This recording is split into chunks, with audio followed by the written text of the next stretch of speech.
thankful. We are in week 2 of a series called Miraculous, and we are looking at the miracles of Jesus. And so today I'll just tell you up front, I want to look at the miracle of the feeding of the 5,000, but I want to kind of, I like to kind of put a spin on it. But before I get started, most of you all know that I am a person who loves history, and so I study history all the time. It's just kind of my thing. I like to know, how do we get here and why are things the way that they are? And so, one of the things that you study as you grow up through school, and if you're a history major, you know this, you kind of study all the different ages. You know that, right? Like the Stone Age, the Bronze Age, the Iron Age, the Dark Age, the Middle Age, and then the Industrial Age.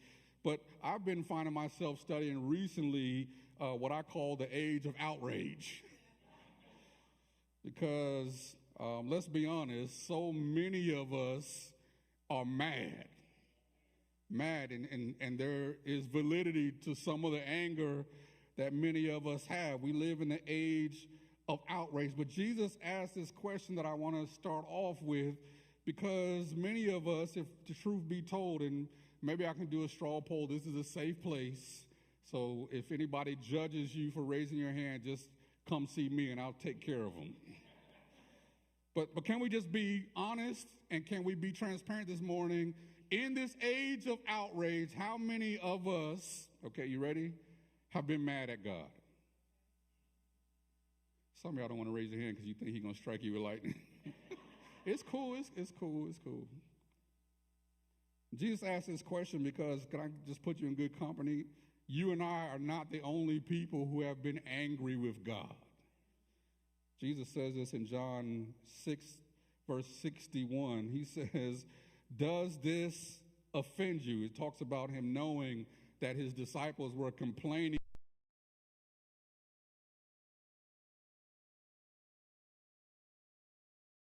To be embarrassed, no need to feel like someone is judging you. You're not the only person who you've been offended by something God did or didn't do for you. Many of us are in good company. There have been people who have followed Jesus for thousands and thousands of years and have been mad because he either didn't do something that they wanted him to do, or he did something or allowed something to happen that they weren't expecting. And Jesus says this to his disciples because he knew they were complaining. He says, "Does this offend you?" In other words, why are you so angry? So I got to ask a question. What influences our happiness? I read this, and I sort of shared this a couple of years ago in a similar but different sermon, that 2 billion people worldwide use some form of social media because, watch me, it gives us access to a lot of things, and most importantly, it gives us access to answers. Like, we live in an age now where I can be preaching and you can Google anything that I'm saying to see if I'm telling the truth. You get access, and 80% of Americans have at least one social media profile, and whether you do it because you want to do reels or you want to make sure that you are sharing what's going on in your family, here's what the research shows, is that most of us have access to social media because it gives us access to answers about what's going on in the world. Believe it or not, some of y'all's best tool for finding out the news is Facebook or Twitter or X or Z or whatever it's called now, because it gives us access. And in this story is about people like you and I who are angry, perhaps because we don't get immediate access to the things that we want, the answers that we need, the results that we desire. And so many of us, like the people in the story that I'm going to read, we are hungry. Yeah, hungry for positive feedback and affirmation and answers, hungry, and we thirst for instant results and replies and relief. We live in the age of outrage because we want answers and we want it now. We want it fixed and we want it now. We want a reply and don't look at me like that. You know you get mad when somebody leave you on red. You're like, I texted them 2 seconds ago and they didn't even text me back. They left me on red. What? I need you to reply now. And isn't it the same way with God? I need it, and I need it now. I need the whole answer. I need the whole plan. I need the whole scope. I need everything that I need to know about this situation, and I don't need it tomorrow. I don't need it next week. I need it now. And can I just be honest with you? Some of us, that's the reason why we get angry with God, because we're so used to having access to answers and replies and responses and everything that we need at our fingertips. And when we don't get it now, we hunger and thirst for an answer. And so why did Jesus ask this question? This is why we got to back up and read the story of this miracle of 5,000. This is found in John chapter 6, verses 1 through 14. But I got to tell you that this is one of the only stories that's found in all four Gospels, which means it's significant.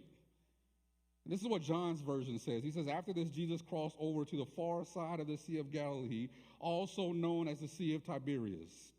A huge crowd kept following him wherever he went because they saw his miraculous signs as he healed the sick. Then Jesus climbed a hill and sat down with his disciples around him. It was nearly time for the Jewish Passover celebration, and Jesus soon saw a huge crowd of people coming to look for him.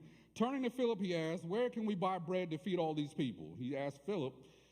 Most scholars believe because Philip was from around those parts. He says, where's the nearest Dollar General? Where can we go to get some bread to feed all these people? Y'all know Dollar General is everywhere, right? It was even... The text says he was testing Philip, for he already knew what he was going to do. And Philip replied, even if we worked for months, we wouldn't have enough money to feed all of them. Then Andrew, Simon Peter's brother, spoke up. There's a young boy here with 5 barley loaves and 2 fish, but what good is that with this huge crowd? Tell everyone to sit down, Jesus said. So they all sat down on grassy slopes. The men alone numbered about 5,000. Some scholars estimate it could have been up to 10, 12,000 people there. And then Jesus took the loaves, gave thanks to God, and distributed them to the people afterward. He did the same with the fish. Now, you got to understand that when they're talking about fish, they're not talking about catfish or tilapia, or they're talking about small little fish. Some scholars believe that they were probably the size of sardines. Yeah, look at y'all. Y'all are like, how are you going to feed all them people with that? And afterward, he did the same with the fish, and they all ate as much as they wanted. After everyone was full, Jesus told his disciples, now gather the leftovers so nothing is wasted. Leftovers. So they picked up the pieces and filled 12 baskets with scraps left by the people who had eaten from the 5 barley loaves. And when the people saw him do this miraculous sign, they exclaimed, surely he is the prophet we have been expecting. Now, Jesus feeds these 5,000. You can find it in every other gospel where he has this story. Some of them have details that John doesn't have. That's the beauty of the Gospels. They all give us a perspective from them being in the area, from them hearing from the witnesses. And so when Jesus feeds these 5,000, you hear immediately in the beginning of this story, verse 5, he says, where can we buy bread to feed all these people? And it's just interesting, because the next day the crowds went to look for Jesus because he indeed did feed all the people. Let's fast forward to John 6, 26 through 29. Jesus replied, I tell you the truth, you want to be with me because I fed you, not because you understood the miraculous signs. He's talking to the crowd that followed him after this. You got to read John chapter 6. After he did this, there's a couple of other things that happened. But what we find is that the same crowd that he fed was still following him. And he says, you want to be with me because I fed you, not because you understood the miraculous sign, but don't be so concerned about perishable things like food. Spend your energy seeking the eternal life that the Son of Man can give you. For God the Father has given me the seal of his approval. And they replied, we want to perform God's works too. What should we do? And Jesus told them, this is the only work God wants from you. Believe in the one who he has sent. Now the crowd, if you read a little bit further, they began to demand a sign from Jesus. That's why he says, you're not with me because you understood the miraculous sign. You just want me to do something else. You want me to perform my magic. You want me to give you some more bread. And the crowd, if you read throughout this entire chapter, demanded a sign, watch this, because Moses gave them manna. In other words, they were saying, like, we appreciate the little sardines and the crumbs of bread, and yeah, we left full, but manna, that's a real miracle. Yeah, it was Moses performed a real miracle. We want to see something like that. It was bread, but it wasn't just regular bread. It was sweet bread, Jesus. I mean, there were honey buns and hostess cakes falling from heaven. That's how you perform a miracle, Jesus. We want something like that. Something, watch this, phenomenal. Something extraordinary. Something flashy. I mean, for crying out loud, when Moses did it, they didn't even have to wait for someone to pass it to them. They were just able to pick it up off the ground themselves. Honey buns and Krispy Kreme and hostess cakes just falling from the sky. They had as much as they wanted, and they didn't have to wait for anyone to pass it to them. They got this sweet bread and just picked it up off the ground. Jesus, we appreciate the crumbs, but do something like that. Something flashy, something phenomenal, something extraordinary. Jesus says to them in verse 32 and 33 of chapter 6, he said, I tell you the truth, Moses didn't give you bread from heaven, my Father did. Hey, put some respect on his name. Put some respect on my Father's name. Moses didn't give you nothing, my Father did. And now he offers you the true bread from heaven. The true bread of God is the one who comes down from heaven and gives life to the world. He says this in verse 58. I am the true bread that came down from heaven. Anyone who eats this bread will not die as their ancestors did, even though they ate manna. Did you see the shade he threw? Says, yes, there was hostess cakes. Yes, there were honey buns. Yes, there were Krispy Kremes dropping from the heavens. Moses did an incredible thing, and they ate all the sweet bread, but guess what? They still died. He says, but I'm the bread. Anyone who eats this will live forever.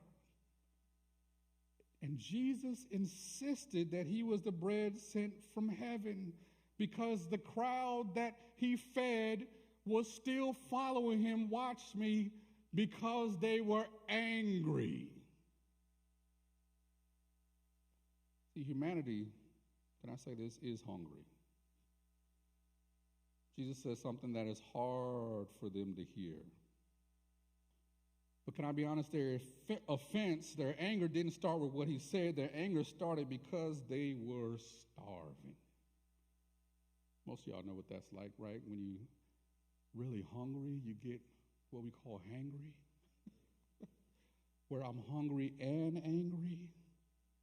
Some of y'all, you know what that means. Don't talk to me before I have my morning donut and coffee. Don't talk to me when I'm hungry because there's a chance that I might say something unholy. I'm hangry. Some of y'all, look straight ahead. You know you've done that before. Don't look down. Now they're going to know I'm talking about you. Look straight ahead. And can I just say, my anger may actually be the result of my hunger. So why am I so angry? And why am I so frustrated? And why are you so angry? Why do we live in the age of outrage? Why are we so frustrated? I think it's because for many of us, we live through a prolonged season of ambiguity, where there weren't a whole lot of answers. We just knew we had to wash our hands and put on a mask, and we knew that one day it was this, and then the next day it was that, and one day they told us to do this, and then they said you didn't have to do that anymore. And we lived through a prolonged season of ambiguity where there wasn't a whole lot of answers. There were no quick fixes. And I don't care how much 5G or how fast your internet was, you couldn't find the answers that you needed. You couldn't get the results that you wanted in the moment. Can I just say this? Many of us live in the age of outrage because even though we've had access, we didn't get the answers that we wanted. We are hungry for answers.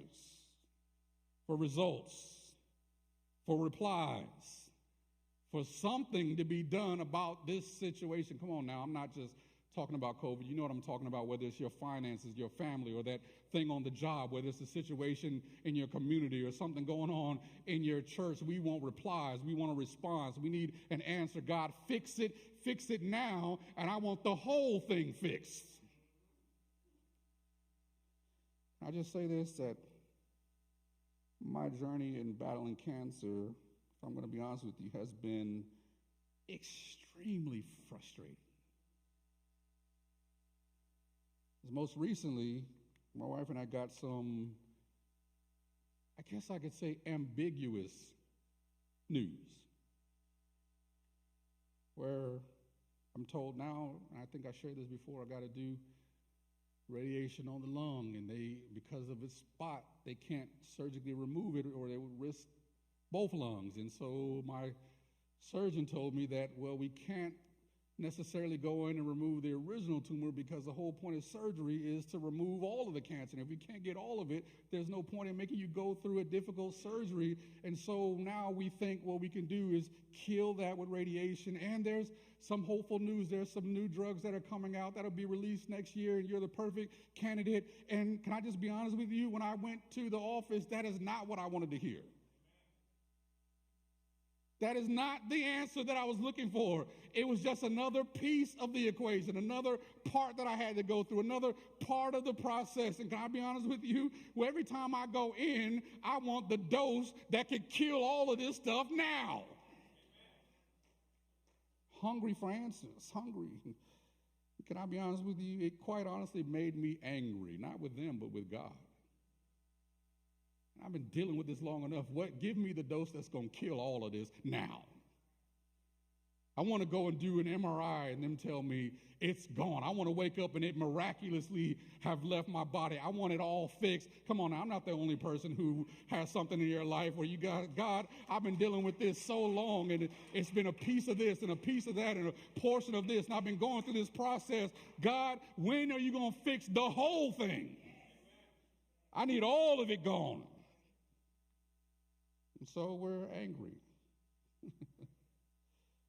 The people who are following Jesus were angry because, yes, we appreciate the pieces of sardines and the crumbs of bread. That was good. We did go away full, but when Moses gave us bread, it was sweet and it hit the ground, and we didn't have to wait and go through a process, and we didn't have to wait for somebody else to pass it to us. We could pick it up. And when Moses gave us bread, it wasn't pieces, it was the whole thing. Jesus, do that because we're hungry, and really we're angry because we appreciate the small pieces, but we want the whole thing. How do we handle our anger? I love how Mark describes this same story. He says, Mark 6:41, Jesus took the 5 loaves and 2 fish, looked up toward heaven and blessed them. Then breaking the loaves into pieces, he kept giving the bread to the disciples so that they could distribute it to the people. And he also divided the fish for everyone, watch this, to share. Share. You want me to share a piece of fish that's this big? You want me to share loaves?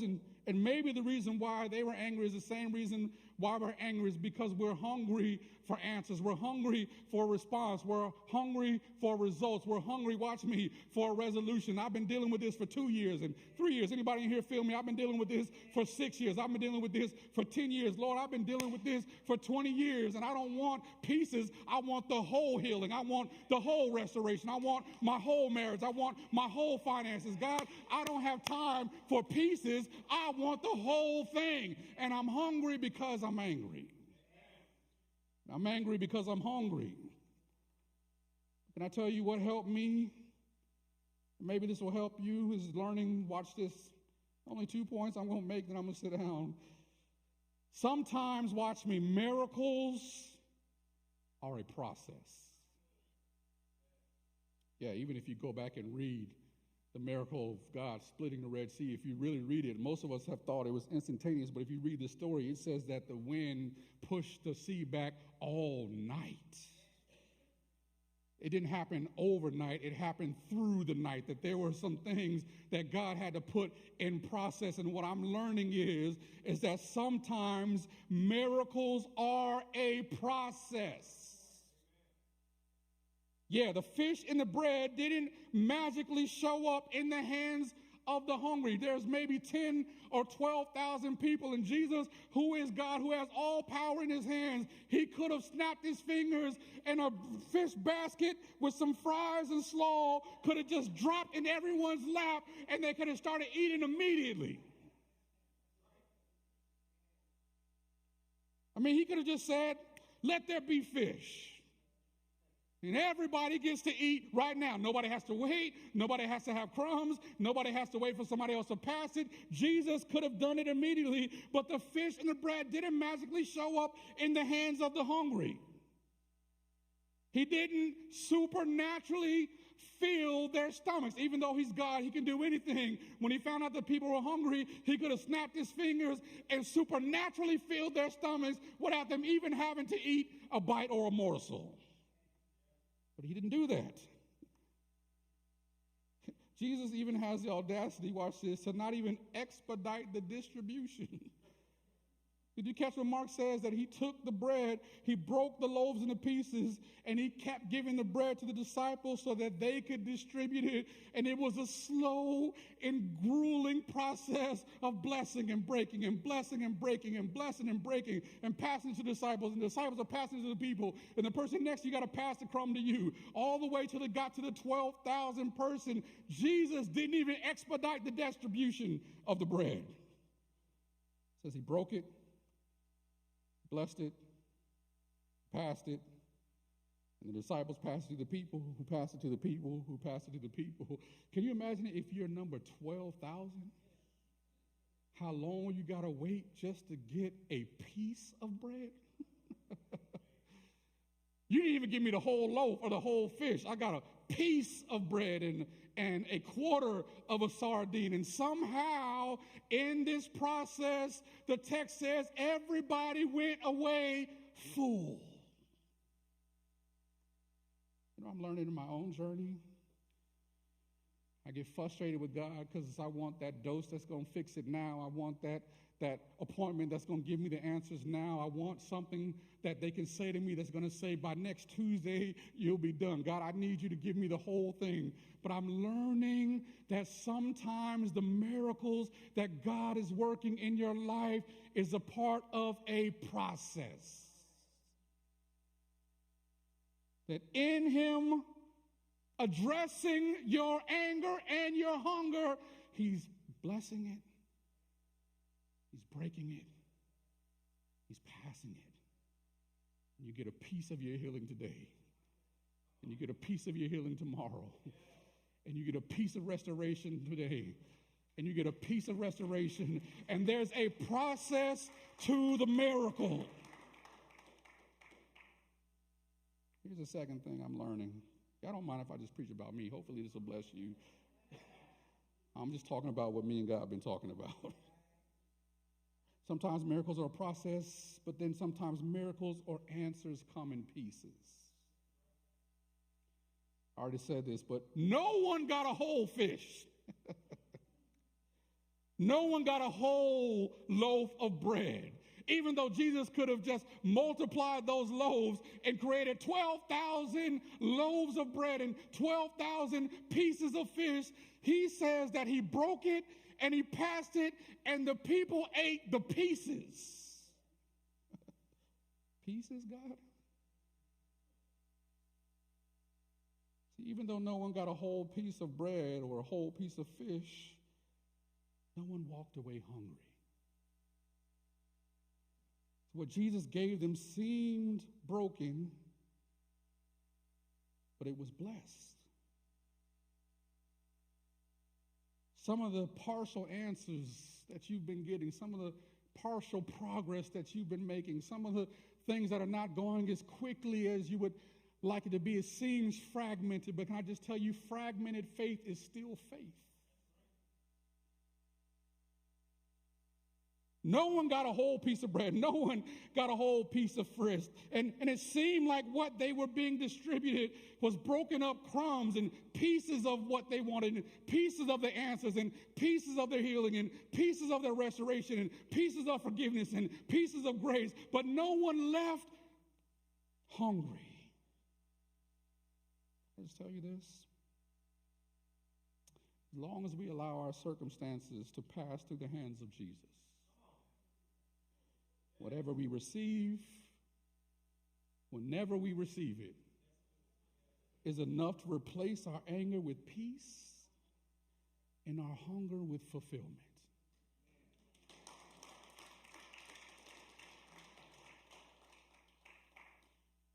The miracle unfolded piece by piece by piece. But can I flip this? Now, I told you I like to put a spin on things. Nothing about the feeding of the 5,000 felt miraculous to the people who had to wait.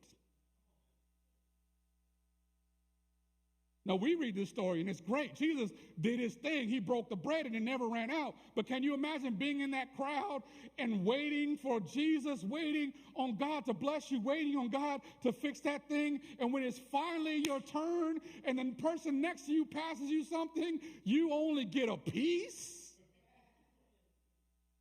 I can imagine some of the people in that crowd were looking at each other sideways like, you ate more than your portion.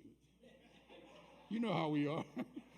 That was a loaf when it came to you, and you ate more than your portion. And you gave. Can you imagine? There's probably some fighting and some cussing going on and some arguing. Come on now. Don't act like you too saved. If somebody passed you a crumb, you would be looking at them like, wait a minute now. I know he had 5 loaves. How come I'm getting a crumb? Why do I just get a piece, God? And nothing about the feeding felt miraculous to the people who were hungry.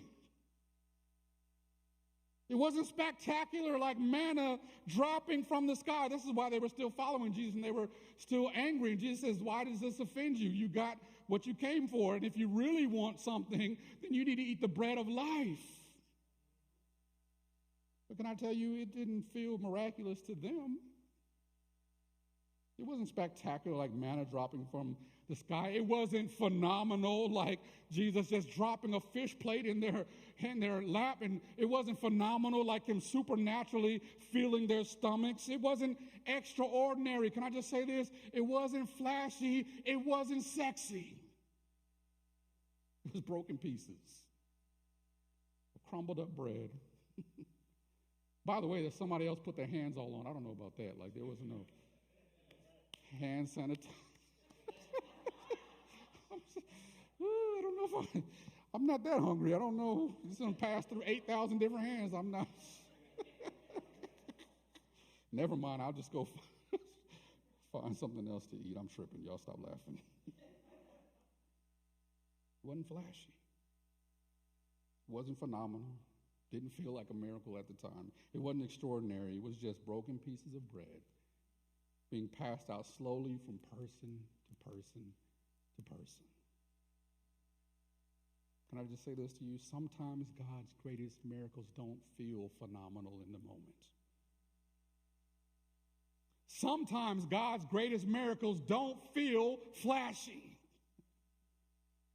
Sometimes the greatest work that God is doing in your life doesn't even appear extraordinary. It just feels like I'm waiting and waiting and waiting and dining on pieces of answers and pieces of grace and pieces of restoration. But can I tell you, sometimes prayers are answered inch by inch, step by step. Sometimes the miracle comes in pieces, and it is the result of a process. Can I just encourage someone, hang on in there.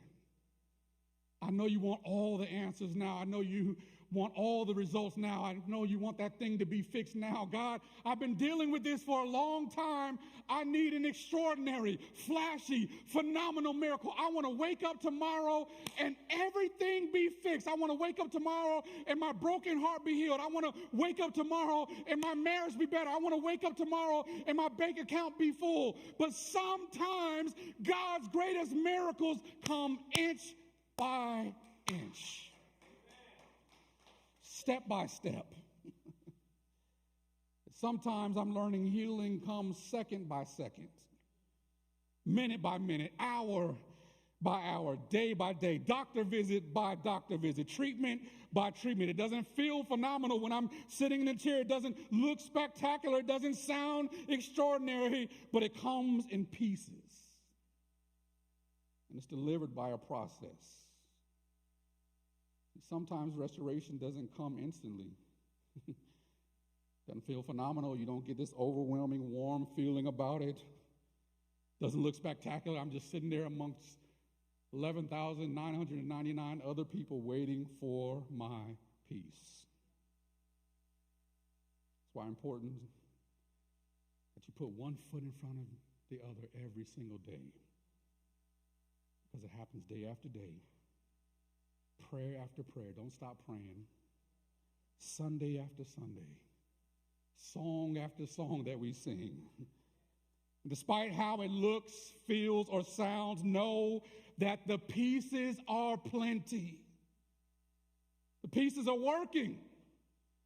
The pieces are the miracle, and the process, watch me, is holy.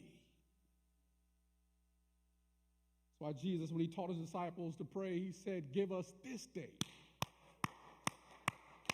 our daily bread. I don't know about tomorrow. I don't know about next week. I have no idea about what's going to happen next month or next year. But Jesus says, if you want to learn how to pray like I pray, God, give us this day my daily bread. Give me this day my peace. Give me this day my portion. This day my crumbs. God, give me this day the peace of healing I need. God, give me this day the sound mind that I need. God, give me this day the restoration that I need. God, give me this day the joy that I need. I don't know what's going to happen tomorrow, but give us this day our daily bread. Because Jesus is our bread and he is enough. And he is working, and he is doing the miraculous, and he is healing, and he is restoring, and he is renewing, and he is responding, and he is transforming, and he is blessing you. He's doing it inch by inch, second by second, day by day, hour by hour, step by step, prayer by prayer, moment by moment, and piece by piece. Sometimes the miracles that you need from God, and I'm getting ready to end, so man, you can come back up. You're not going to get the whole answer. Sometimes the whole thing's not going to be fixed overnight. Sometimes the thing that you thought you had access to, you don't have access to in full. You only have access to in pieces. Sometimes your financial situation is not going to turn around because somebody sent you a mysterious check. Sometimes you got to pray day by day, inch by inch. Your marriage is going to get fixed day by day. Your children are going to be better prayer by prayer. And sometimes the miracle is in a process and it comes to you in pieces.